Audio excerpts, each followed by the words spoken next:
Hozir Qo'qonlikda Jamshidbek degan qadrdon ukaxonimiz bor edi. O'sha ukaxonimiz iltimosiga binoan bu video olinyapti. Ukaxonimiz mashina bozor ochibdilar, uylarining yoniga.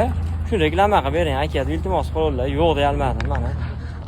Jamshidbek, o'zingiz tushuntirib bering, tadrobingiz. Instagram kanali ochdingiz?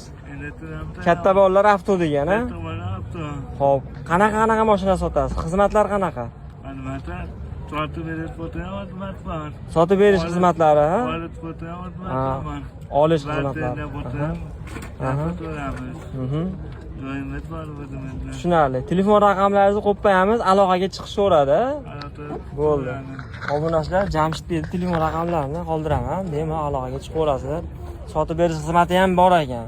O'zi tayyorlab sotib beradi, jicha xizmatlarni xizmatingiz berishadi. Bo'ldi. Nobodda sotadigan mashinang bo'lsa, uylaringga bor savdosini qilib, yaxshi narxlarda olib qoladi. Telefon raqamlarini pastda qoldiryapman. Jamshidbek o'zlariga aloqaga chiqaverasizlar.